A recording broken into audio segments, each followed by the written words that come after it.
Brace yourself. It's that time again.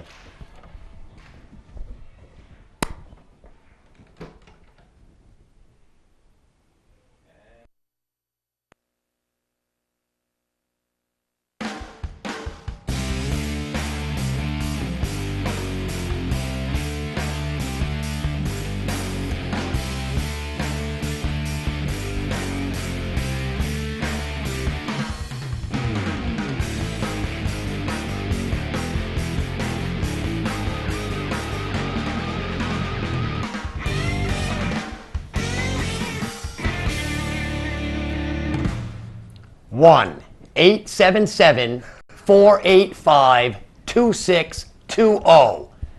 That's the number to call. Keith Berkeley, the president of Time Warner. Call him. Tell him you enjoy Cheshire TV. You want his help in accelerating the contract. Another number for you. 357-9805. That's the number for Mayor Blastos. By all means, call him. Ask for his help in accelerating this contract. Come on, people. Do what you can. All right. I just had to start like that. Welcome to Unfiltered. I got to tell you about this weekend. This past weekend. I went to an Independence Day party, which it also doubled as my daughter's birthday party. And it was held in Stoddard, and I've got to tell you, this was a hillbilly party. And I'll tell you why I say that, because Mike showed up driving his lawnmower with a cooler tied to the back. Of course, he's a tractor-trailer driver, so he was qualified to drive it up the hill.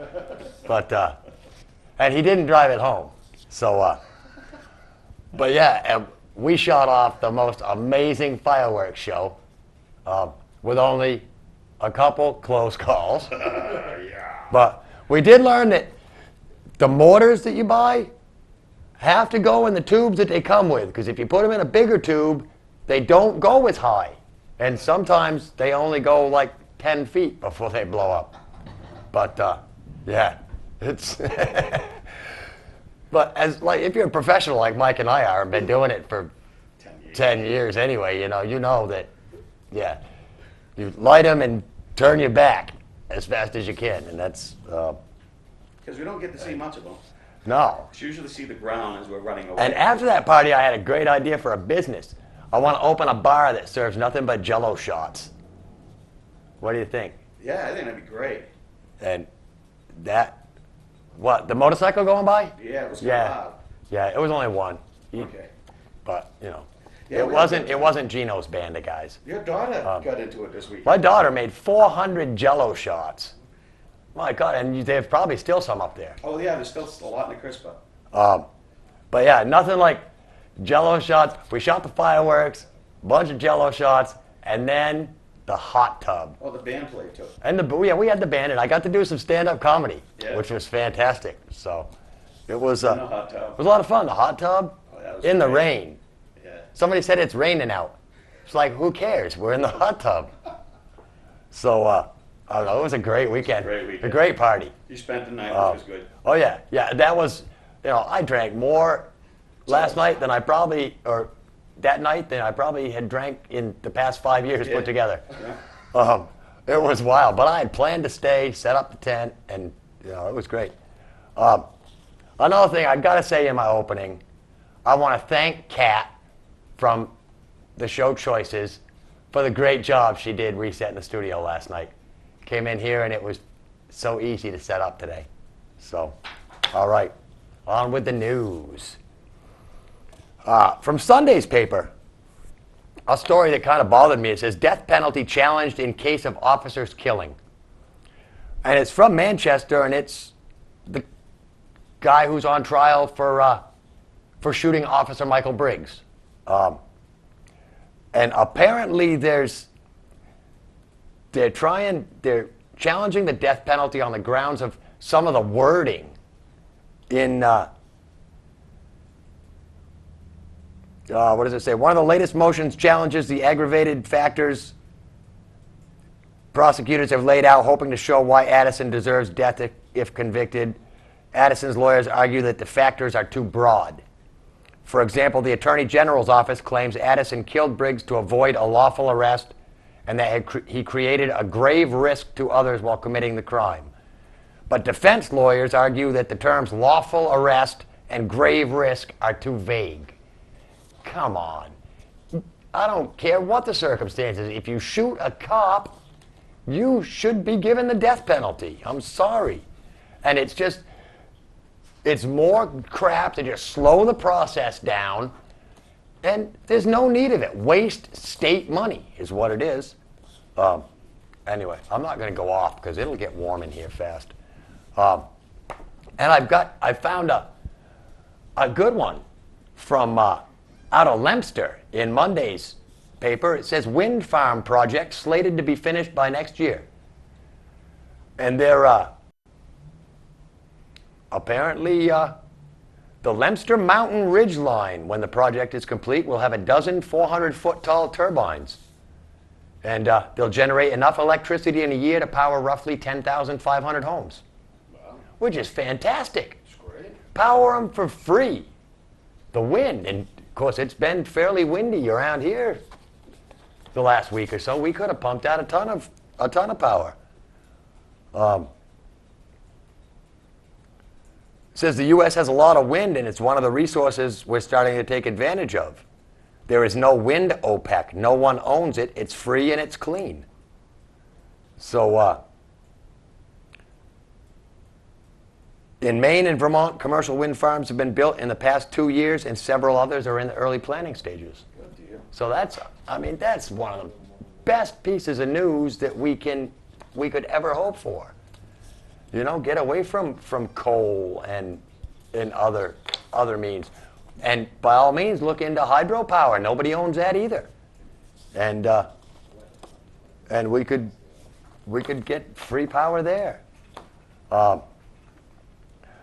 This one, the headline from Monday's paper was highway construction in Keene is over budget.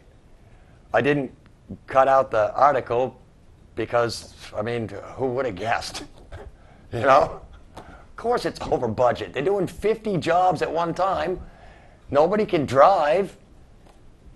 Man, I don't know. But it's over budget, and it'll probably be over budget, over time, whatever the term for that is when it goes past its scheduled finishing point and it's still working. So that was kind of a stupid one. But this from Tuesday's paper. Actually, let me get to this one because this was kind of funny. From Sunday's paper in Lancaster, California. Apparently they saw a polar bear because there was a bear that climbed 100 feet up onto a power pole on the side of the highway. Brought traffic to a halt. Not a whole lot we could do except keep the people out of the area and let him decide he needs to come down and continue his way onto the mountains. That's what Game Warden Martin Wall told KCAL TV. And after a couple of hours, the bear came down and strolled off. But what a sight. Apparently it was a black bear. Doesn't say how big, but everybody stopped, wanted to take pictures of the bear on the pole. So now I'll get to this one because this just disgusts me. And if you're a New Hampshire resident, you should demand that people like this be just shot or thrown out of our state or something. Apparently over the weekend, a man who was camping somewhere in New Hampshire, and he was from Manchester, he got the brilliant idea while he was camping that he wanted to rob a bank. So what did he do? It's summertime, no ski mask available. He took some branches and leaves and duct taped them to his head and robbed the bank. Now this story got national attention. I saw Glenn Beck talking about what a retard this guy was.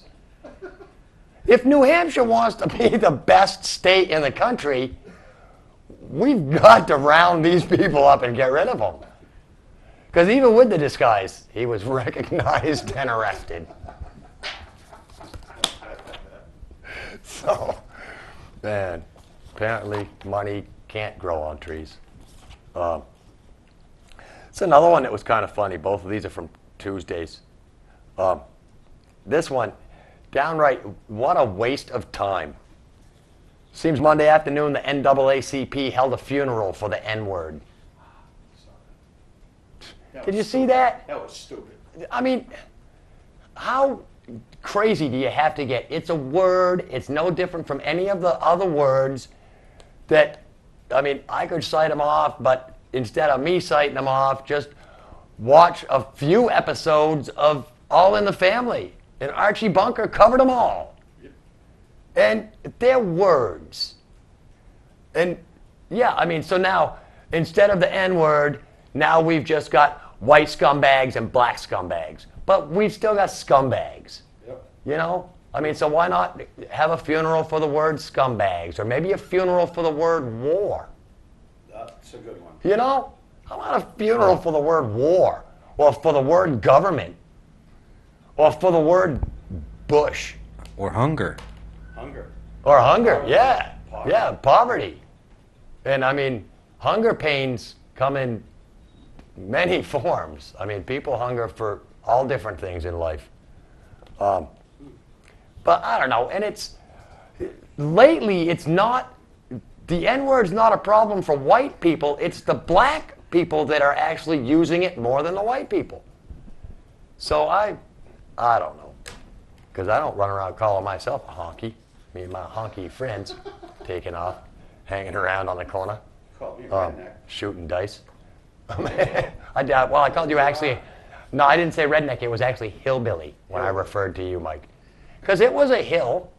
You live at the bottom of And the I hill. had my son Billy with me. And your son Billy was there, but yeah. But I mean, technically, living where you live, Mike, you're out there.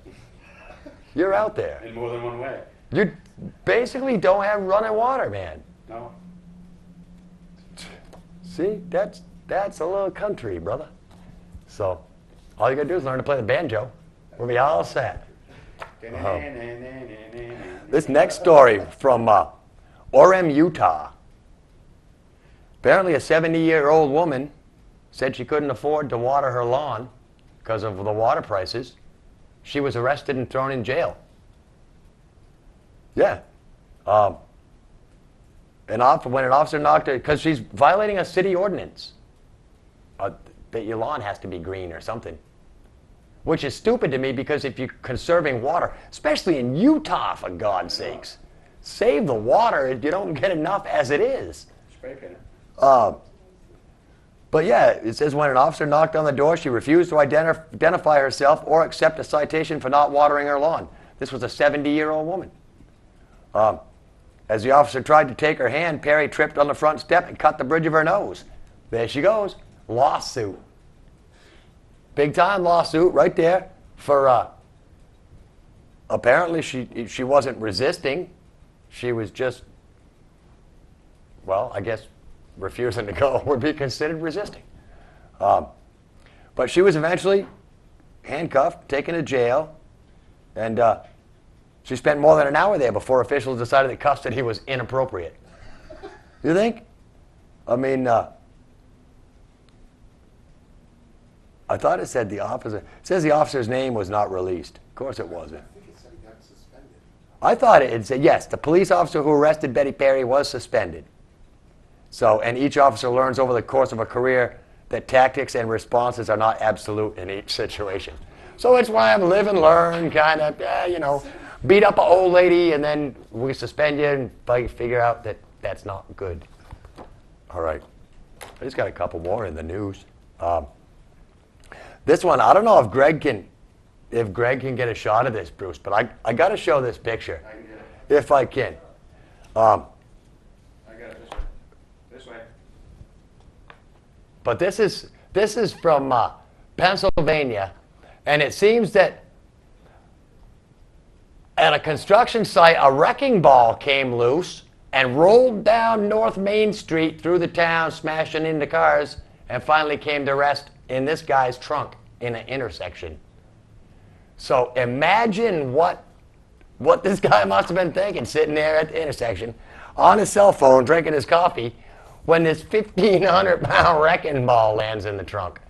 That's quite a thing. He was taken to the hospital, and 2 other people were also taken for treatment of injuries during the accident. I mean, Soiled I can just, underwear or what? I picture it was like this cartoon, you know, this mad or something from Monty Python. This mad wrecking ball rolling down the street, wiping stuff out. Oh, that's funny. But yeah, it was near the. It broke loose from a crane on the campus of Allegheny College. So, and that's a Ford Taurus that it landed in the back of. Apparently, I don't think the shocks are rated for 1,500 pounds. This one came out of yesterday's paper. And why any town would want this, I don't know. But Springfield, Vermont has won the contest to host the premiere of the Simpsons movie. And I believe it's going to happen the 21st or the 25th or something. I just briefly skimmed over the article, but it's the 21st. Okay, and apparently the little tiny theater right there in downtown Springfield is going to have the red carpet and the whole 9 yards, which is great. Be great publicity for that little hick town over there, you know, because they've had nothing for years. Anyway, that's the news. So we'll do crew call and introduce the friends that I've got here. On camera 1, we have Greg. And on camera 3, we have Mike. And hey, that's it for the crew, because Jane is off at her little Kanye West concert, which apparently her and Sheena drove over to and found out that the show was canceled. So they're on their way back. And in the booth tonight, we're short in there too. We have just Bruce. Just Bruce in here. Yeah, we're real short-handed tonight. Andrea wasn't feeling well and ended up staying home from work today. I stayed home with her just to make sure she was okay and try and take care of her. But, little stomach bug or something? Little stomach bug. Things weren't settling very well. But yeah, and I know she's feeling better and at home watching. Hi, honey. Hope you're doing all right. But when I was there this afternoon, she was so worried about like the graphics and stuff coming up, you know? No, we've been able to pull off a couple so far. So yeah, I mean, Bruce has got it under control. He's a sheer professional, and he can rise above any situation. We're doing our best in here and having fun. So yeah, you're doing a great job. I think so far it's coming off just great. Well, thank you, buddy. And seeing as how she's not there, I'm just going to give a real quick NASCAR rundown. I'll give you the top 5 in the Pepsi 400, which happened at Daytona this past Saturday night. The finishing order was Jamie McMurray, Kyle Busch, Kurt Busch, Carl Edwards, and Jeff Gordon were the top 5. And my God, what an intense finish. The first and second place people were separated by .005 seconds. .005? Yeah. .005 seconds. So it's like one of the closest margins of victory ever. And just a great shootout there at the end. So the cup points in the chase, I'm going to run right now real quick through the top 12. We have Jeff Gordon in first, Denny Hamlin in second, Matt Kenseth in third, Jeff Johnson in fourth, Jeff Burton in fifth. Then it's Carl Edwards, Tony Stewart, Kyle Busch, Kevin Harvick, and Martin Truex is in 10th. Rounding out the top 12 is Clint Boyer and Dale Earnhardt Jr., who's moved into the 12th spot, which is fantastic for him. Coming up this weekend, back to another Sunday race in Chicagoland. So, well, probably like a 2 o'clock start or something to that, Bruce, I would imagine. I don't know. Check your TV guide or whatever. All right. NASCAR is done. 70s. I found some funny things from the 70s this week, and I found some kind of scary things. I'll start with a funny one. Because in Delaware, Ohio, the legal proceedings against a male go-go dancer who bit a Columbus woman on her butt during a February show at a Delaware country club are over. Yeah, I wonder if that, no, Tracy would have been way too young for that. In a negotiated settlement between defense and prosecuting attorneys, assault charges against this male dancer were dismissed, and he had a charge of disorderly conduct filed against him. So, yeah, I don't know. It seems that it would have been the other way around. It's usually them crazy women fans at those male strip shows that cause a scene. But anyway. Well, maybe because he could break a spoon in half there with his butter, yeah. Maybe it would just ended. It sounds like it could have been just a big pile. I don't know. This is. I tried to mix them this week between the funny ones and the scary ones, and this is a scary one because this week in 1977, the CIA admits to more drugging of Americans without their knowledge. Since the drug-related activities began almost 25 years ago, back in the 50s. The CIA was drugging American citizens without their knowledge. Oh yeah, imagine that. It was probably LSD.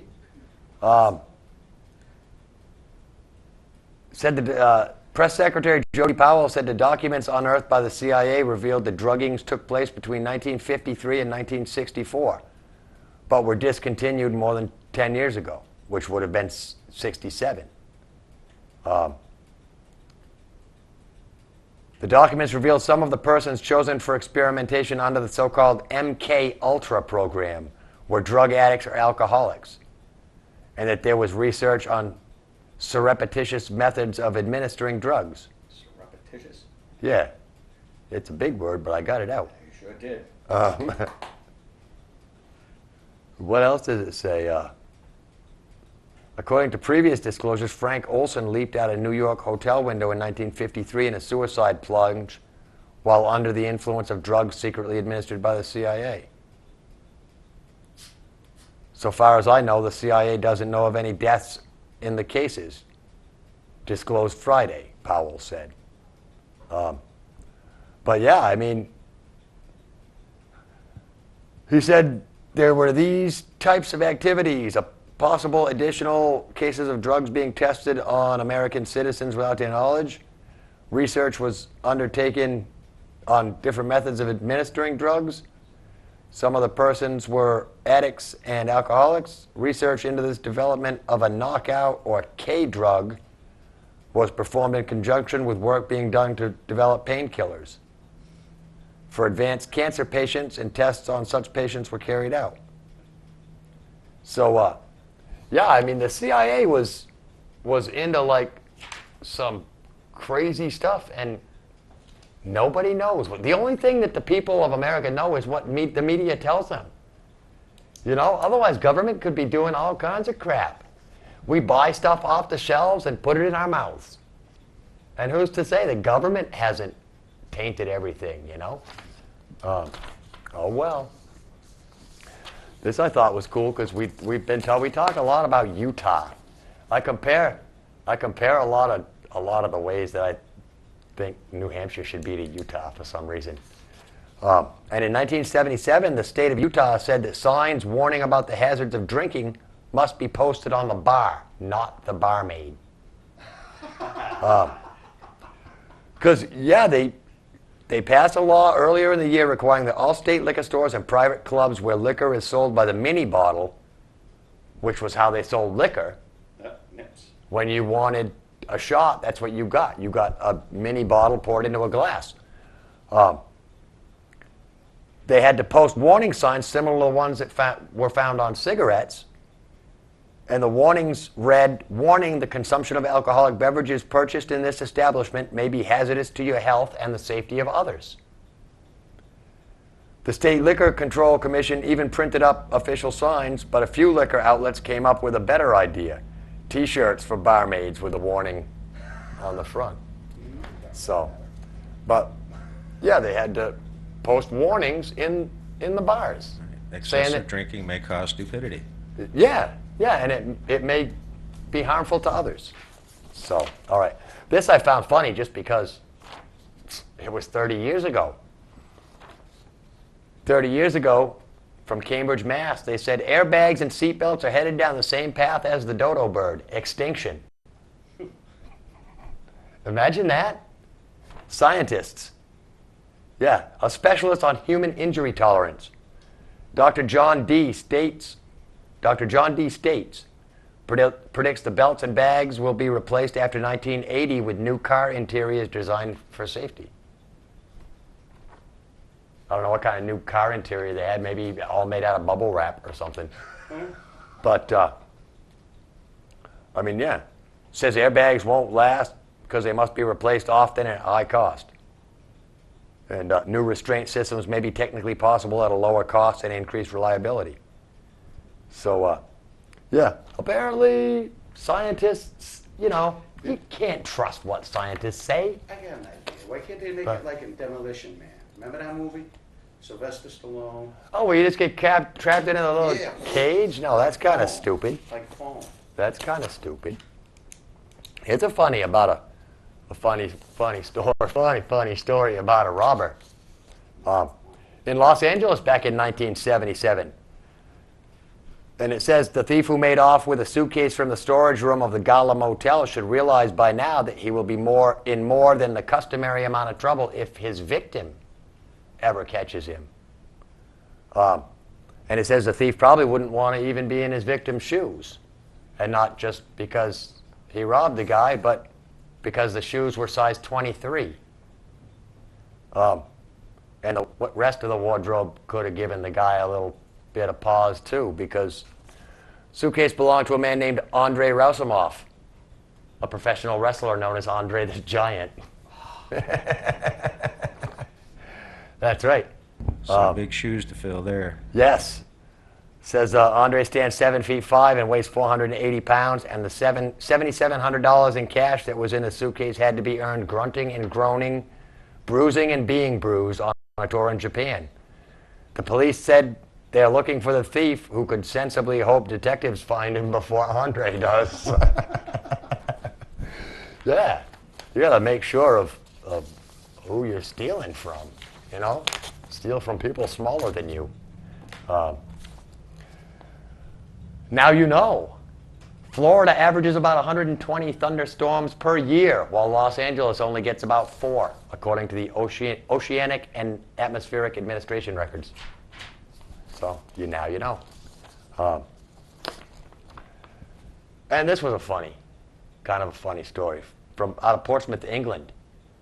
It says an Argentine destroyer has rescued a lone East Indian yachtsman whose Calcutta-bound ramshackle sloop began sinking in the English Channel when its load of oatmeal got wet. Yeah. Apparently this 26-year-old guy had set sail. This was, I don't know what day it was, but said he had set sail from Southampton on Sunday on his planned 8,000-mile odyssey, and he ran aground 10 minutes after leaving the port. Police who boarded the refloated 28-foot Chinta said the 40-year-old sloop was in terrible shape and unfit for a sea voyage. But they failed to persuade the owner, who was a British-educated chemical engineer. There's the tip right there, the word engineer. Yeah. He was an engineer. They couldn't persuade him to abandon his voyage. And after the police pointed him in the right direction for Calcutta, he set sail again in circles. By Tuesday afternoon, he was shipping water and sending Mayday messages. He was unable to give his exact position to the radio operator on the Isle of Wight, who knew he was somewhere between there and Le Havre. Eventually, the Argentine destroyer Hercules found him Tuesday night some 35 miles south of the Isle of Wight, and they took him aboard, and a Royal Navy helicopter later ferried him to a Portsmouth Naval Hospital. I really thought I was going to die, he said. I was sick, I couldn't eat, and I was literally sailing around in circles. I mean, if you run a boat aground the first 10 minutes out, you might as well take a cruise. All right. This one, I'm going to do, actually, I need to do camera 2, Bruce, because this is the last one before Mike Blastos. You fooled me. So, sorry. Because I had 2 on this page. Okay, I saw Mac Black. One was a letter to the Sentinel back in 1977. It says, to the Sentinel, a very interesting letter arrived in the mail this week signed by Fred Zecca, manager of Teleprompter Cable TV. Either Fred has studied a new math with which I am not familiar, or he has a malfunctioning calculator. The letter states that cable TV service has been expanded from 5 to 11 broadcasting channels, which is a 120% increase, while the price over the same period has been held to a mere 9% increase. Approximately 20 years ago, we had cable TV installed under an agreement whereby we would pay $100 installation charges, providing us with a reduced rate of $350 a month. The proposed new rate is $750 a month, which is an increase of 114%. Last night, while trying to find 11 channels on my TV, I counted 10, and at least 2 of these were duplicates. Also, I know of no other utility which charges in advance for its services. Are there any others who feel that Zecca's letter was a bit misleading? We had better attend the public hearing for clarification. Imagine that. What a huge thing for Keene. We went from 5 channels to 11. Wow. Yeah, of course, 5 and 9 were still both ABC channels, and I don't believe we had the public access. But, you know, and now people complain. You know, oh God, we can't pay a little bit extra for Cheshire TV. Hey, Rick, what's that number? Oh yeah, you know, and I actually just ran through my head that I was going to say I don't even need that. 1-877-485-2620, or call Mayor Blastos, 357-9805. Call them both. It's only 2 simple phone calls. Call them, tell them how much you enjoy Cheshire TV and how much you want to keep Cheshire TV and get that contract advanced. Because, I mean, 20 years ago, you had 11 channels with nothing on. Now you've got 150 channels with nothing on, but there's always something interesting on Cheshire TV. 1-877-485-2620. That's Keith Berkeley, president of Time Warner New England, 357-9805, Mr. Mike Blastos. Speaking of which, back in 1977, here's what Mike Blastos had to say. Did you see this picture in the Sentinel on page 1 last Tuesday? It was the rock concert. It was the day after the rock concert. One of those pictures, you know, where they showed the crowd during the show, and then they showed a little side picture of all the trash that was left after the show. That's what he's referring to, that picture. That was some arts and crafts festival. Well, I haven't seen a photo like that since the bomb was dropped on Hiroshima. I hope you'll cut that picture out and have it handy for the next time some young person starts lipping off about pollution and the environment and how terrible it would be to have new highways built. While I'm at it, I'd like to compliment the news media and law enforcement officials who did a great job handling such an enormous herd on such short notice. And the back of my hand to the promoters who milked the community of thousands of dollars, as well as those who granted a permit without thoroughly exploring what was happening. If this sort of thing continues, we may wake up with a full-blown Ku Klux Klan rally on our doorstep, as happened in Plains, Georgia. It'll probably be billed as an old-fashioned sheet and pillowcase sing-along. Yeah, apparently Mr. Mayor didn't like the rock concerts. So, but yeah, that was a great little thing, and I had to pull that up. All right, CD review. This week, I picked a CD from 1983. And the CD is Motley Crue, Shout at the Devil. Now, this is 1983. This was when men weren't afraid to wear makeup and spandex. And keep that shot right there. That's what the boys look like. Yeah, they wore makeup and spandex, and they were proud. Had the long hair. Seems like now spandex is just meant for 350-pound ladies. So, I don't know. All the rock guys are in the baggy-ass clothes, and spandex has gone to the fat girls. So, I don't know. I say bring back the real rock stars like this. This is an incredible album. It's hard driving, and I've stopped rating. This is less of a CD review and more of just a this week's featured CD. But it's got Shout at the Devil, it's got Looks That Kill, it's got the remake of Helter Skelter that they did, which was originally a Beatles tune. 10 Seconds to Love, and something that I read, Knock 'em Dead Kid was, I believe, dedicated to the LA Police Department. Yeah.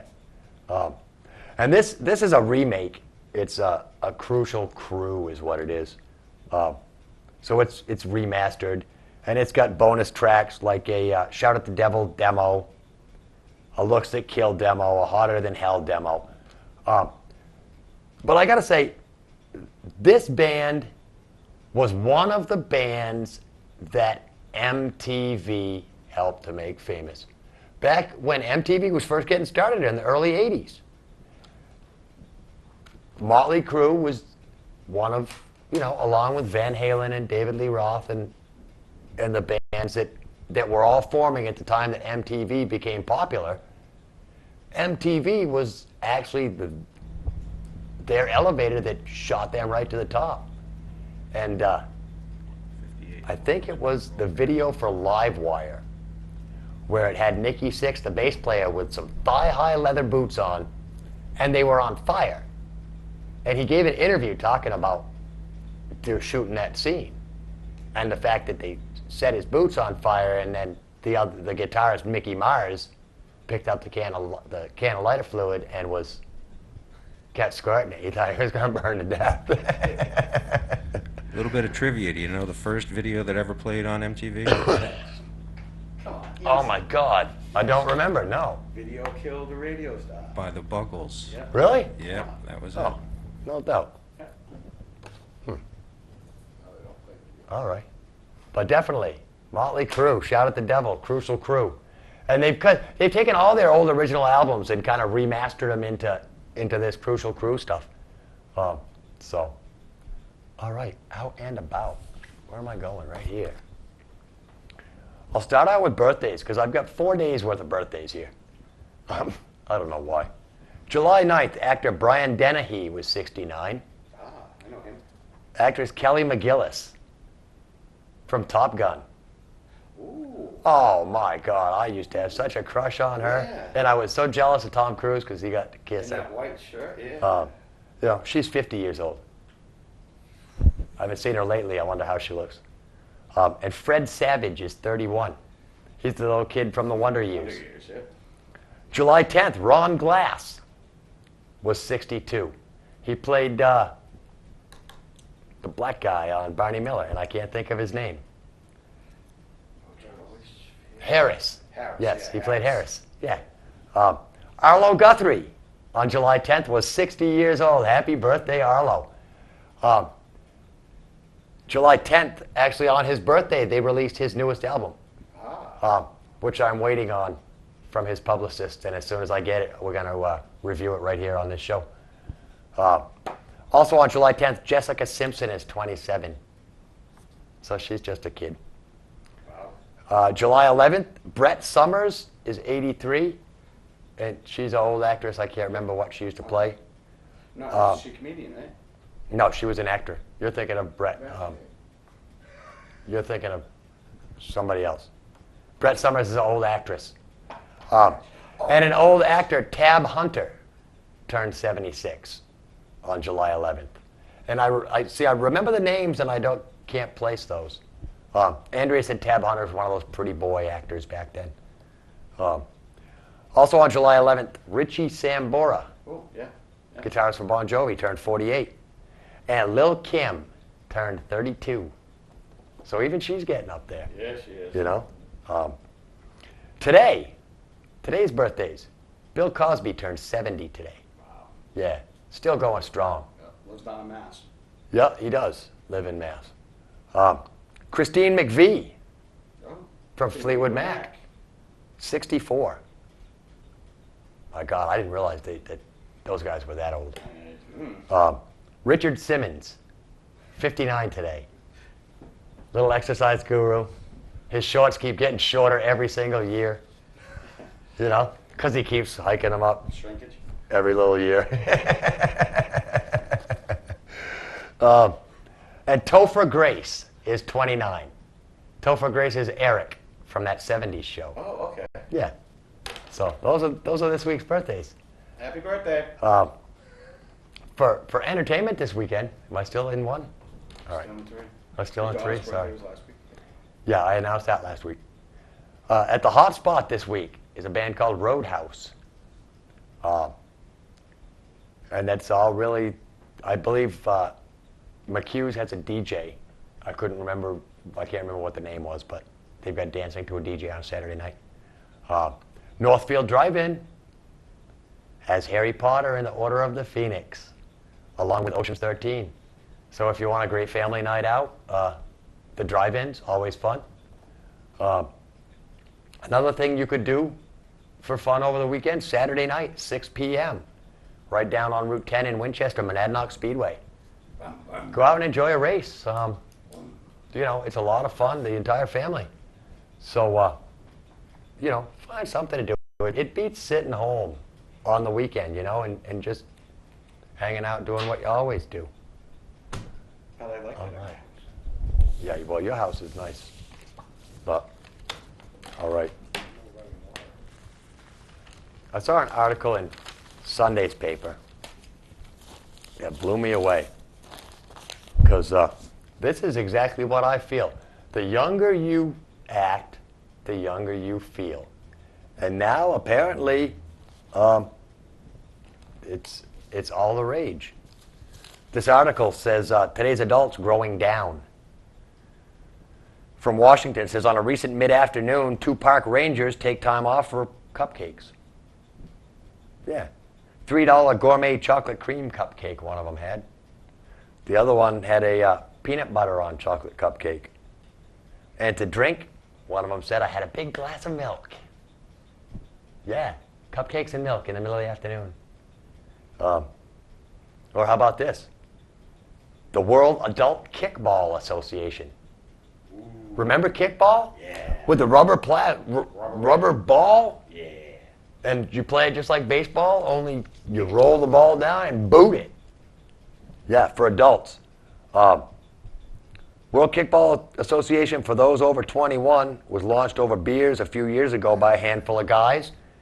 Today, it has 20,000 registered members who pay $60 a piece to belong. And their annual open tournament drew 300 players. Wow. Yeah. Kickball. What a great game. Business. How about this? Business Week reports that the Cartoon Network attracts higher overall ratings among adult viewers ages 18 to 34 than CNN, MSNBC, or any cable news channel. The Cartoon Network. Yeah. Adults watching the Cartoon Network. It's good stuff. Here's another interesting fact for you. The average age of people who play video games is 33, according to Entertainment Software Association. Yeah. And a Delaware company known as the Fun Department is paid to help corporations stage recess at work. And employees compete in elementary playground type activities such as relay racing, playing a giant version of Yahtzee, and sweeping a football with a broom.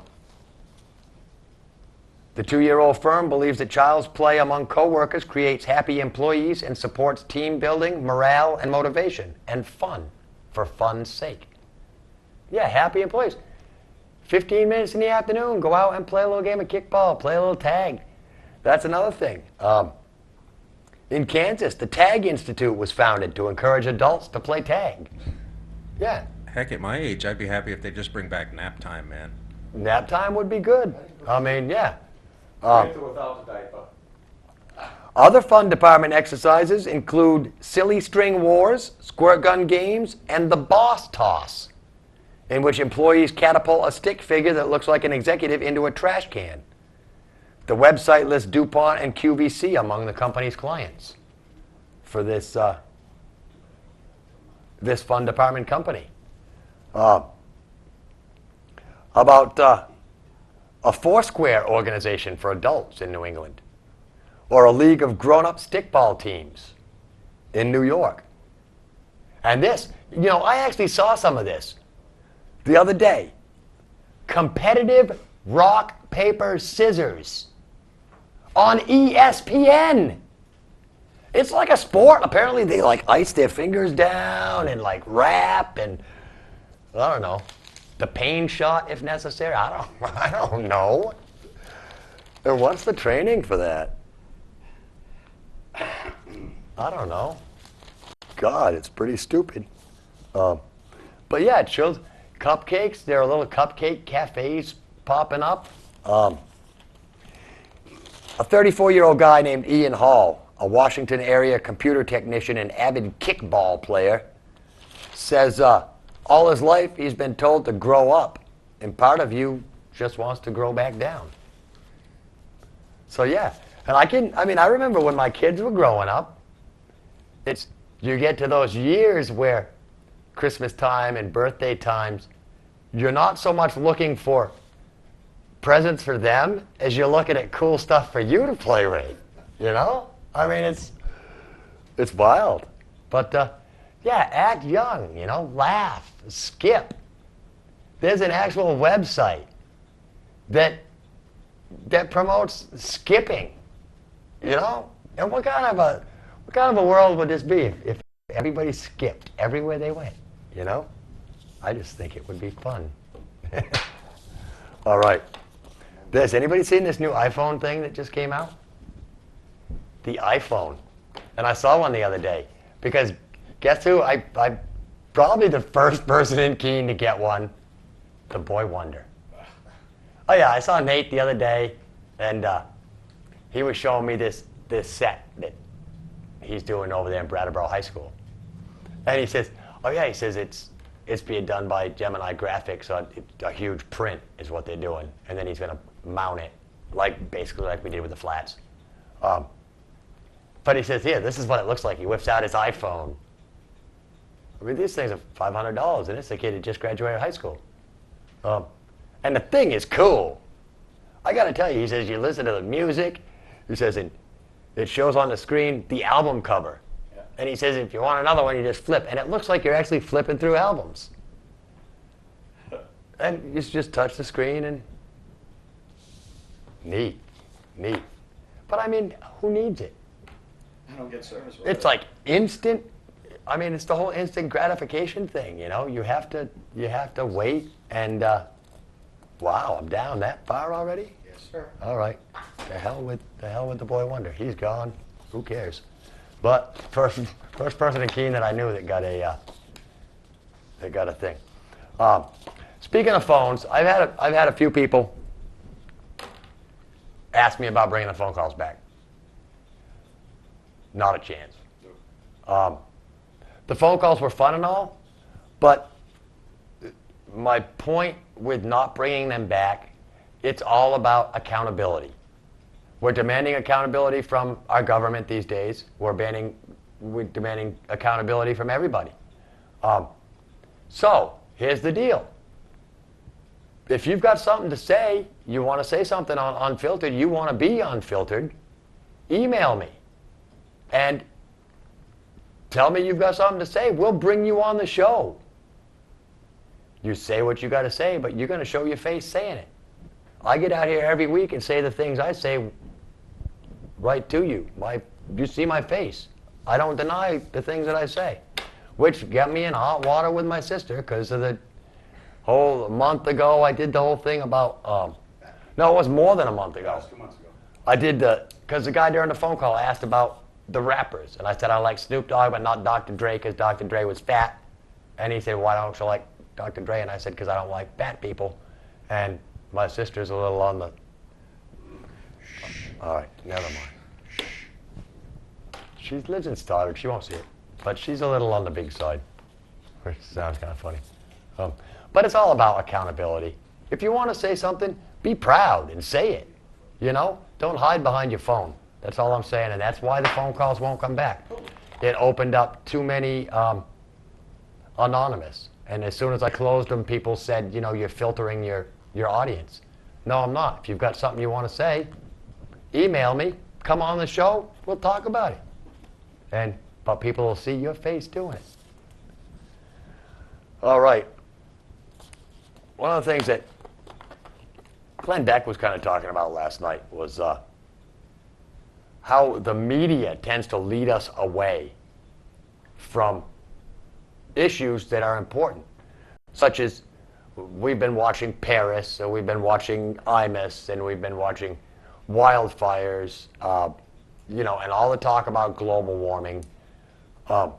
Meanwhile, it seems that we tend to forget about the war in Iraq, which this past month was the deadliest month of the war. And this is after the troop increase. We've had deadlier than any other month since the war started. So maybe the answer isn't more troops. Maybe the answer is just to pull everybody out of there and, like I said, level the place and put an end to their entire existence. And still, nothing has been done about the borders. Our borders are still wide open, people coming back and forth every single day.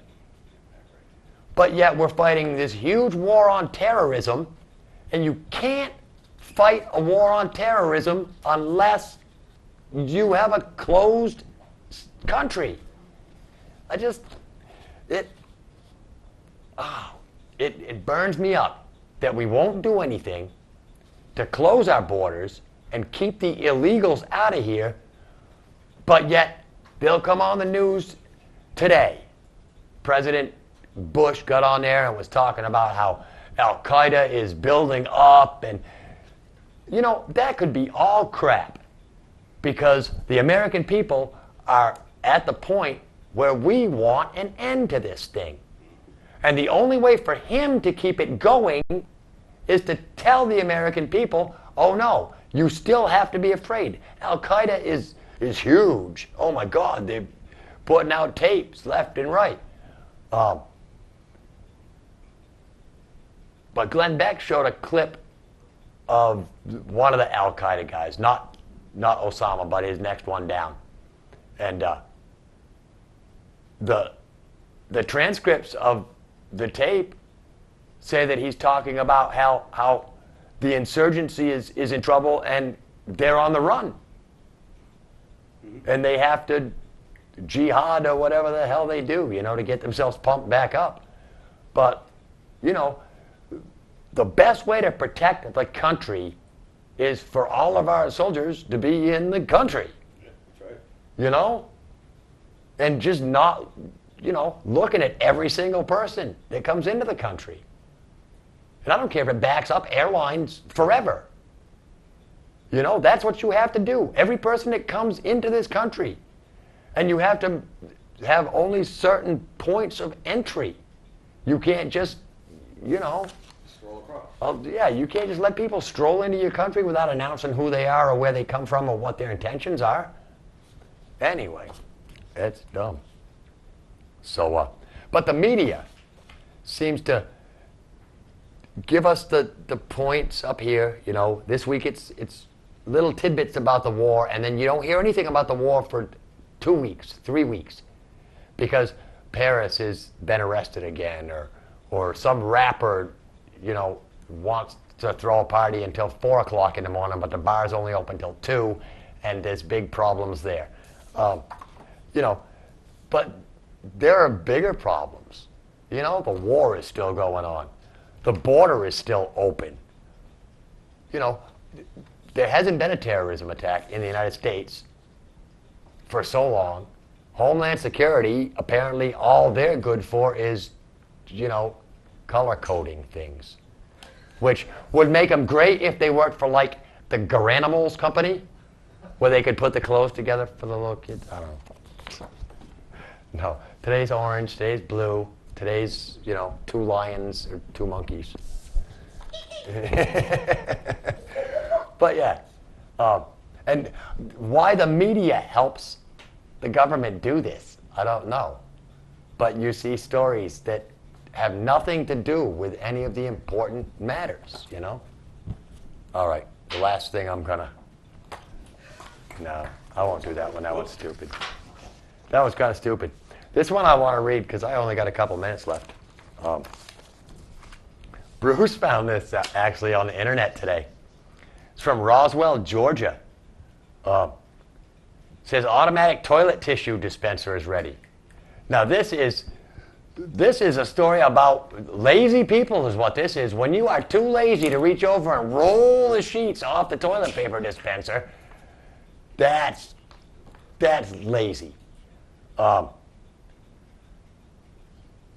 It says the machine spits out 5 sheets of tissue when the little motion detector thing is done.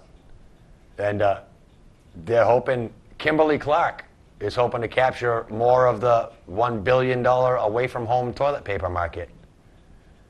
And Richard Thorne, one of the guys from Kimberly-Clark, says most people will take the amount given.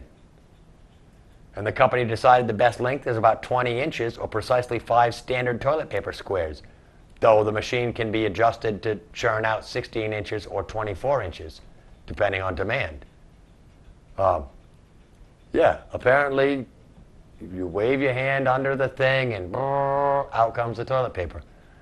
Pretty much like 1 minute. 1 minute. Pretty much like the hand towel dispensers, But now it's toilet paper. Come on, get real. Should you need more? I don't know. All right. 1 minute left. Which camera am I on? 1-877-485-2620. Keith Berkeley. 357-9805. Mayor Blastos. Call them. Tell them you enjoy watching Cheshire TV, you want to keep Cheshire TV, and to help us advance or accelerate this contract so that we can get some money and keep these doors open. And after you call, come down here. Take a look around the studio. I want to thank my crew, thank my sponsors, Mom's Tattoo, Gemini Screen Print. Till next week, peace.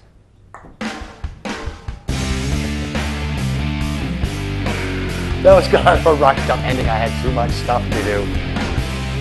Thanks, man. Oh, turn the lights off. God.